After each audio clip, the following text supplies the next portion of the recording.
देखिए, आप देख रहे हैं सारथी संस्कृतम यूट्यूब चैनल और मनीष शर्मा।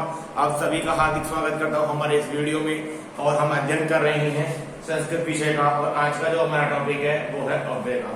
देखो, अव्यय किसे कहा जाता है, सबसे पहले हमें इसके बारे में जानकारी होनी चाहिए। तो अव्यय कहा जाता है अविकारी पदों को, अर्थात हम कह सकते हैं कि अव्यय का दूसरा नाम भी क्या है, अविकारी पद। अब आपको समझ में नहीं आएगा अविकारी किसे कहा गया, कि अविकारी, अ का मतलब होता है नहीं और विकारी का मतलब विकार है, कि जिसमें कोई विकार नहीं है, अर्थात जिसमें जिन पदों में कोई विकार नहीं होता है वो कौन से पद कहलाते हैं, वो कहलाते हैं अव्यय पद। क्या, अविकारी का मतलब, अ का मतलब नहीं और विकारी का मतलब विकार, जिन पदों में कोई विकार नहीं होता है। कहने का मतलब ये हुआ, इससे पहले जो हमने देखे कारक का टॉपिक लिया था उसमें बताया था कि लिंग के हिसाब से परिवर्तन हो जाता है, वचन के हिसाब से परिवर्तन हो जाता है, विभक्ति के अनुसार परिवर्तन हो जाता है कुछ पदों में। लेकिन जो अव्यय पद है, इन पदों में जो अब जितने भी अव्यय पद होंगे उन पदों के अंदर ना तो किसी लिंग के अनुसार परिवर्तन होगा, ना किसी वचन के अनुसार परिवर्तन होगा, ना ही किसी विभक्ति के अनुसार परिवर्तन होगा। वो कौन से पद कहलाएंगे, अव्यय पद। ठीक है, मैं एक सेंटेंस लिख के बताता हूं। जैसे एक अव्यय होता है अपी, अपी का मतलब होता है भी। अब इसको हम चाहे पुल्लिंग वाले के साथ लिखते हैं, चाहे स्त्रीलिंग के साथ लिखते हैं, दोनों में इसमें कोई परिवर्तन नहीं होगा। या हम इसको चाहे किसी भी व्यक्ति के साथ लिख दे, कोई परिवर्तन नहीं होगा इसके अंदर। या किसी वचन के, चाहे एक वचन के साथ लिख दे, चाहे द्विवचन के साथ लिख दे, चाहे बहुवचन के साथ लिख दे, उसमें जो अव्यय है, अभी जो भी अव्यय होता है, ये एग्जाम्पल के तौर पे दिया गया है कि अव्यय में कोई परिवर्तन नहीं होता है। ठीक है, तो इसकी परिभाषा लिखिए। देखिए, वे पद जिनका किसी भी लिंग, वचन या विभक्ति के अनुसार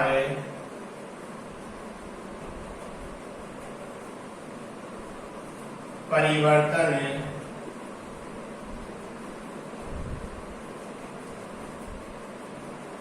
नहीं होता है, वे पद अव्यय या अविकारी पद कहलाते हैं। क्या बताया, कि वे पद जिनका किसी भी लिंग, वचन या विभक्ति के अनुसार परिवर्तन नहीं होता है, वे पद क्या कहलाते हैं, वो या तो अव्यय कहलाएंगे, और अव्यय और अविकारी एक ही बात हो जाती है। अब कुछ पद ऐसे होते हैं जिनका विभक्ति के अनुसार परिवर्तन हो जाता है। अब जैसे मैंने एक पद लिखता हूं, आपको देखो वह लिखा, और वह के लिए संस्कृत में सह शब्द भी आता है, सा भी आता है और तत् भी आता है। आया ना, वह के लिए कौन कौन से सह भी आ गया, सा भी आ गया, तत् भी आ गया। सह आ गया पुल्लिंग में, सा आ गया स्त्रीलिंग में, और तत् आ गया नपुंसकलिंग में। अब देखो शब्द मतलब तो एक ही ना वह, लेकिन तीनों को अलग अलग कर दिया, तो ये होगी विकारी पद। ये कौन से पद है, ये है विकारी। और अव्यय कौन से होते हैं, अविकारी। अब जैसे वही चीज मैंने भी वाला बताया था, अब भी के लिए अब चाहे पुल्लिंग के साथ की बात हो, चाहे स्त्रीलिंग के साथ हो, चाहे नपुंसकलिंग के साथ हो, उसमें भी के लिए अपी ही शब्द आएगा। चाहे देखो मैं सेंटर में लिखा हूं, सह अपी पठती। ठीक है, वह, सह का मतलब वह, अपी का मतलब भी, पठती का मतलब पढ़ता है, वह भी पढ़ता है। ठीक है, अब जैसे मैं स्त्रीलिंग में लिखूंगा, सा अपी पठती। अब देखो, अब इसका मतलब क्या हो गया, सा का मतलब वह है, सा का मतलब वह, अपी का मतलब भी, पठती का मतलब, ये स्त्रीलिंग का वाचक हो गया कि वह भी पढ़ती है। ठीक है, तो दोनों में कोई परिवर्तन नहीं हुआ। ठीक है, यहाँ पे चाहे ये पुल्लिंग के साथ आया चाहे अपी स्त्रीलिंग के साथ आया, दोनों में कोई परिवर्तन नहीं हुआ, इसलिए अव्यय को क्या कहा गया, डेफिनेशन बता दिया, अभिकारी पद कहा गया। ठीक है, लिखिए फिर आगे चलते हैं कुछ प्रमुख अव्ययों के बारे में जो आपके कोर्स में आएंगे, आपके एग्जाम में उनसे प्रश्न बनेंगे, उन अव्ययों के बारे में हम सामान्य जानकारी लेंगे। ये लिखिए फिर आगे चलते हैं, ये इसको इरेज कर देते हैं।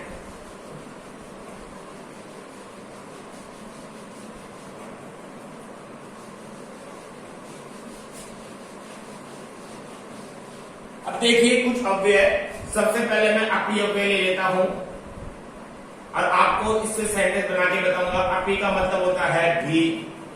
ठीक है, तो अब मैंने लिखा राम है अपी जयपुरम गच्छति। क्या लिखा, राम है अपी जयपुरम गच्छति, कि राम, अपी का मतलब क्या बता दिया, भी, कि राम भी जयपुर जाता है। ठीक है, इस प्रकार का इसका प्रयोग हुआ। तो बीच में क्या आ गया बेटा, एक अव्यय आ गया, अपी अव्यय आ गया। दूसरा देखिए वो है अध्यय। अध्यय का मतलब होता है आज। ठीक है, अध्यय का मतलब क्या होता है, आज। ध्यान देखिए, देखो इसको सही से लिखना, क्योंकि कई बच्चे इसको और इसको एक समान ही कर देते हैं। ये तीनों अलग है, ये धनुष है, ये कैसे घड़ी वाला ग्रह है, और ये ध्यय है, ध्यय विद्यालय वाला ध्यय, ये ध्यय वाला ध्यय है। ठीक है, तो इनको विशेष सही तरीके से लिखें, अशुद्ध ना लिखें। अशुद्ध लिखोगे तो अशुद्ध पढ़ोगे, और अशुद्ध पढ़ोगे तो अशुद्ध ही एग्जाम में लिखोगे, जिससे आपके नंबर कट जाएंगे। ठीक है, तो अध्यय का मतलब आज, तो मैंने लिखा अहम अध्यय पुस्तकम। अब यहाँ पे मैं भविष्य काल में जाऊंगा, तो मैं लिखा पठिष्यामि। ठीक है, अहम का मतलब मैं, अध्यय का मतलब हमने पहले बता दिया आज, मैं आज पुस्तक पढ़ूंगा। भविष्य काल हो गया, मैं आज पुस्तक पढ़ूंगा। ठीक है, अब देखो नंबर 3 अव्यय इदानीं। देखो इदानीं इस अर्थ में इसका मतलब होता है इस समय या अब। दो अव्यय चलते हैं इसके लिए, इस समय या अब। कौन कौन से, इदानीं के लिए एक तो चलेगा इस समय और एक चलेगा अब, एक ही मतलब होता है ये। ठीक है, इसका, और इसके लिए इसके 3 शब्द चलते हैं। इदानीं चलता है, एक चलता है सांप्रतम, और एक चलता है अधुना। क्या चलता है, अधुना। 3 शब्द चलेंगे, 3 अव्यय चलेंगे इसके लिए, इस समय आपके लिए इदानीं, सांप्रतम और अधुना। ठीक है, इससे सेंटेंस बनाते हैं हम। देखिए मैंने लिखा त्वम इदानीं भोजनम खादसी। क्योंकि क्रिया, इसका तो ध्यान रखना है कि जिस काल, जिस पुरुष, जिस वचन की क्रिया होगी वो तो वही सेट करना है, हमें सिर्फ बदलाव नहीं करना है अव्ययों के अंदर। क्रिया, और जो क्रिया है जो हमारा करता है और जो हमारी विभक्ति है उसका तो हमें उसमें तो बदलाव करते रहना है, लेकिन अव्ययों के अंदर बदलाव नहीं करना है। ठीक है, तो अब इसका मतलब क्या है, तुम का मतलब तुम, इदानीं का मतलब इस समय, इस समय की बात हो गई तो वाक्य वर्तमान काल का हो गया। तुम इस समय भोजन खाओ, तुम इस समय भोजन खाते हो या खाओ। ठीक है, अब इसकी जगह चाहे आप लिखो अधुना लिख दीजिए तो भी आपका सेंटेंस सही हो जाएगा, और इसकी जगह चाहे आप सांप्रतम लिख दीजिए तो भी आपका सेंटेंस सही हो जाएगा। ठीक है, कोई दिक्कत। फिर आगे चलिए नंबर 4, इसमें है अत्र। अत्र का मतलब होता है यहाँ, ठीक है, तो इसके लिए हम अत्र ये भी लिख सकते हैं और यत्र भी लिख सकते हैं, दोनों ही सही होंगे। इन दोनों का मतलब ही यहां होता है। सेंटेंस बनाइए, रमेश शह अत्र। अब रमेश को आदेश दिया, रमेश यहां अब आने के लिए आगच्छ, रमेश अत्र आगच्छति, सॉरी आगच्छति नहीं आएगा, आज्ञाता काल की बात हो गई तो आगच्छतु आएगा। रमेश अत्र आगच्छतु, रमेश यहां आओ, रमेश यहां आओ, ठीक है। आज्ञाता की बात हो गई, रमेश है अत्र आगच्छतु, आदि रमेश यहां आओ, ठीक है। वैसे ही नंबर 5 तत्र आ जाता है, तत्र का मतलब होता है वहां, ठीक है। अब जैसे लिखेंगे गणेश, गणेश है तत्र गच्छतु। अब आगे दे दिया कि गणेश है तत्र गच्छतु, गणेश है, गणेश वहां, गच्छतु का मतलब जाओ, गणेश वहां जाओ, गणेश वहां जाओ, ठीक है, बन गया। वैसे ही एक आता है कुत्र, इसका मतलब होता है कहां, ठीक है। जब कहां आ गया ये प्रश्नवाचक हो गया, कहां के मतलब क्या हो गया, प्रश्नवाचक हो गया, ठीक है। तो अब यहाँ पे प्रश्नवाचक वाक्य पड़ेगा, किसी से प्रश्न पूछने की बात हो जाएगी, तो कैसे लिखोगे, देखिए यूयम कुत्र गच्छते, ये बना यूयम कुत्र गच्छते, तुम सब कहां, गच्छत का मतलब जा रहे हो या जाते हो, तुम सब कहां जा रहे हो या तुम सब कहां जाते हो, ठीक है। आए समझ में, लिखिए फिर आगे चलते हैं और अभियोग के साथ में देखिए, इसको इरेज कर देता हूं, फिर आगे चलते हैं।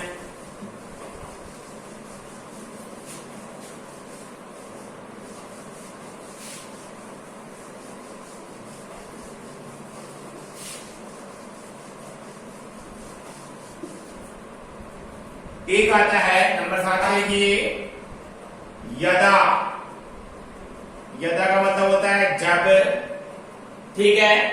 और नंबर 8 तदा, तदा का मतलब होता है तब। और नंबर 9 कदा, कदा का मतलब होता है कब, ठीक है। अब एक सेंटेंस बना के देखते हैं, यदा का मतलब है बहुत इंपॉर्टेंट, बहुत कभी कभी आपने श्लोक में देखा, यदा यदा ही धर्मस्य, यदा यदा जब जब, ठीक है। 2 बार यदा आ गया, आपने पढ़ा होगा आपकी क्लास विगत कक्षाओं में, उसमें आप देखा होगा जब ये श्लोक आता है, गीता जी का श्लोक है, बहुत ही फेमस श्लोक है, यदा यदा ही धर्मस्य। तो देखिए यदा माता भोजनम पचती, ठीक है। पचती का मतलब होता है पकाना, कि यदा का मतलब जब माता भोजनम पचती, जब माता भोजन पकाती है। तो अब देखो इससे जुड़ कर दूंगा मैं, वयम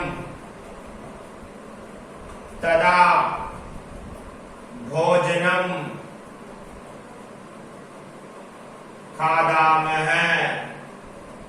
ठीक है। क्या बन गया कि वयम हम सब ताबे, ठीक है। इधर भी लगा सकते हो, आगे भी लगा सकते हो, कोई दिक्कत नहीं है। वयम हम सब ताबे भोजन खादा में खाते हैं, ठीक है। इसका आंसर भी हो गया है, ठीक है, हमारा सेंटेंस भी बन गया। तो इसका मतलब है यदा माता भोजन, जब माता भोजन पकाती है हम सब तब भोजन खाते हैं। तब दा देख लिया, यहाँ पे यदा और तदा, ठीक है। और तदा का वही प्रश्न लिख दिया, यूयम भोजनम कदा खादत, सॉरी क्या आएगा, तो क्या बना, तुम सब भोजन कब खाते हो, और एक प्रश्नवाचक है तो यहाँ पे प्रश्नवाचक लगा देंगे, ठीक है। यहाँ पे लगा देंगे प्रश्नवाचक प्रश्न। वैसे ही देखिए नंबर 10 ये किमर्थम, किमर्थम का मतलब होता है किस लिए, प्रश्नवाचक है ये भी, ठीक है। तो लिखिए सह जयपुरम किमर्थम गच्छति। तो क्या सेंटेंस बना, किमर्थम आ गया तो किस लिए हो गया कि वह जयपुर किस लिए जाता है, ठीक है। इस प्रकार ही बनेगा। वह अब देखिए नंबर 11 और स्वह। स्वह का मतलब होता है आने वाला कल। क्या होता है, आने वाला कल, यानी कि अंग्रेजी भाषा में कहें तो टुमारो, ठीक है। फ्यूचर टेंस हो जाएगा, इससे बनाएंगे। तो लिखिए गणेश है स्वह विद्यालयम। अब स्वह आ गया, टुमारो की बात हो गई तो भविष्य काल का वाक्य हो जाएगा। तो क्या लिखोगे, गमिष्यति, ठीक है। क्या लिखोगे, गमिष्यति। तो गणेश कल विद्यालय जाएगा, ठीक है। नंबर 12 इसका हो जाएगा परस्वह, डे आफ्टर, आने वाला परसों। क्या हो गया, डे आफ्टर, आने वाला परसों, ठीक है। वो लिखिए सीता परस्वह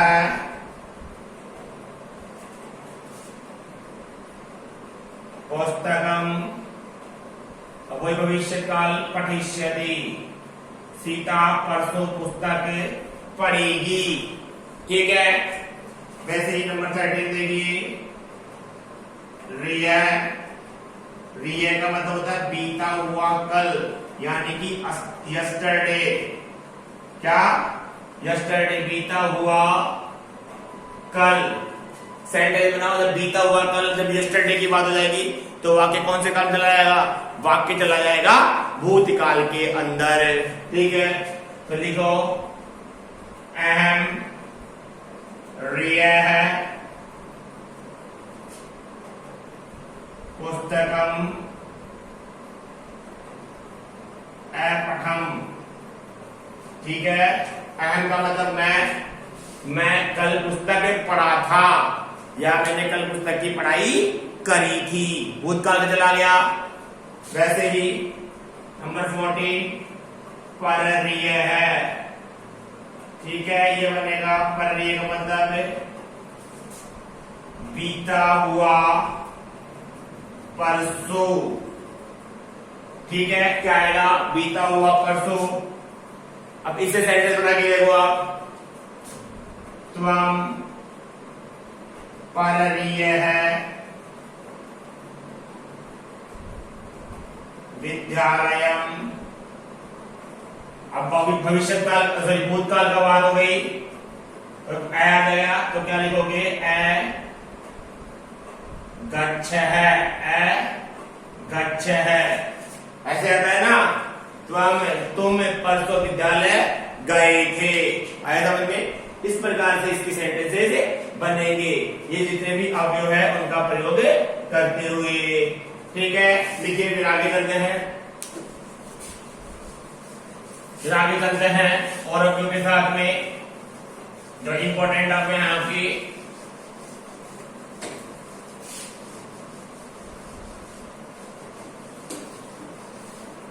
देखिए। अब लिखिए नंबर 15, जैसे लिखिए इव का मतलब समान होता है, ठीक है। तो अब देखिए क्यों बनाया, अयम मुखम इव चंद्र है, ठीक है। तो क्या है, इसका मुख किसके समान है, चंद्रमा के समान है। अयम मुखम इव चंद्र है, इसका मुख किसके समान है, इव का मतलब क्या होता है, समान हो जाना, ठीक है। वैसे ही नंबर 16 इतस्ततः, इसका मतलब होता है इधर उधर, आया समझ में। इधर उधर जब करोगे तो लिखो वने सिंहे, वने सिंह, वन में सिंह, इतस्ततः भ्रमति, वन में शेर, तो यहां पे सिंह नहीं आएगा, सिंह है तो वन में शेर, बने सिंह है, वन में शेर इधर इधर घूमता है, इधर उधर घूमता है, इतस्ततः। ठीक है, देखिए नंबर 17 सहसा, सहसा का मतलब होता है अचानक, क्या होता है अचानक। ठीक है, तो देखिए सहसा अध्यापक है,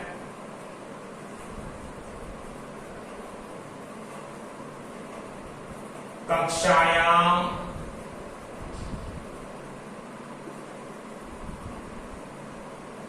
आगच्छति।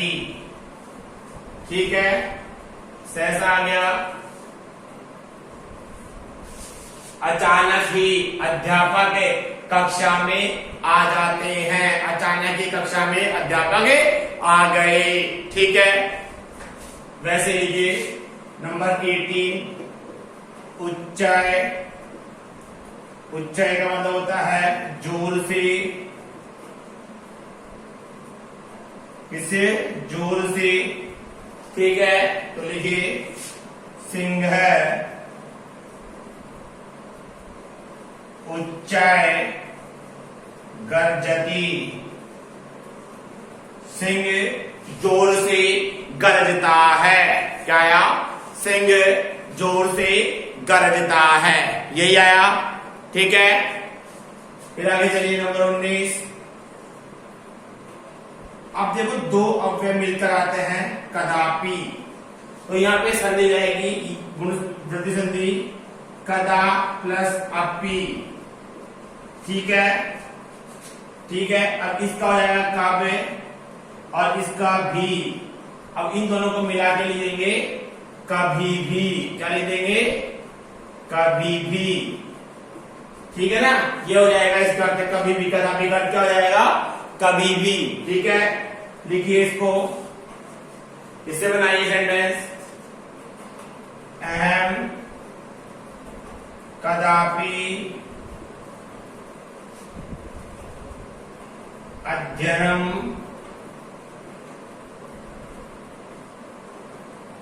करोमि, मैं कभी भी अध्ययन करता हूं, जब मेरी इच्छा होती है जब भी अध्ययन करता हूं। इसी प्रकार के बनेंगे। ठीक है, कोई दिक्कत। एक और लिख लीजिए जो लास्ट है इंपॉर्टेंट वाला, शनय। इसके लिए दो अव्यय आते हैं, एक आता है शनय, एक आता है मंदम। ठीक है, इसका मतलब होता है धीरे, क्या होता है इसका मतलब धीरे। तो मैं लिख दिया इसका सेंटेंस, देखिए कच्छप शनय, शनय लिख लीजिए, मंदम लिख लीजिए, चलती। ठीक है, कच्छप का मतलब होता है कछुआ धीरे चलता है, क्या आया कछुआ धीरे चलता है। ठीक है, आपको आया समझ नहीं आता है? तो ये आपके इंपॉर्टेंट अव्यय हैं जो आपकी एग्जाम में आ सकते हैं, इनमें से आपके प्रश्न बनेगा। तो आया समझ में, अव्यय के बारे में आपके एग्जाम में आ सकते हैं। और अव्यय किसे कहा गया कि वे शब्द या वे पद जो किसी लिंग विभक्ति या वचन में नहीं बदलते हैं, जिनका बदलाव नहीं होता है। लेकिन हाँ, ये बात याद रखना कि अव्यय किसी वाक्य में आ रहे हैं ना, तो वाक्य की विभक्ति तो बदलेगी, उसका लिंग भी बदलेगा, वचन भी बदलेगा, लेकिन अव्यय का नहीं बदलेगा। ठीक है, देखो यहाँ पे सब जगह बदला, लेकिन इनका नहीं बदला, ये अव्यय पद इनका कहीं पर भी बदलाव नहीं हुआ। तो इसका विशेष रूप से ध्यान रखना है आपको। ठीक है, आया समझ में? इसी के साथ हमारी कक्षा अव्यय की यही समाप्त होती है। यदि हमारा पढ़ाई आपको समझ में आया हो तो हमारे वीडियो को लाइक करें, शेयर करें और सब्सक्राइब करें।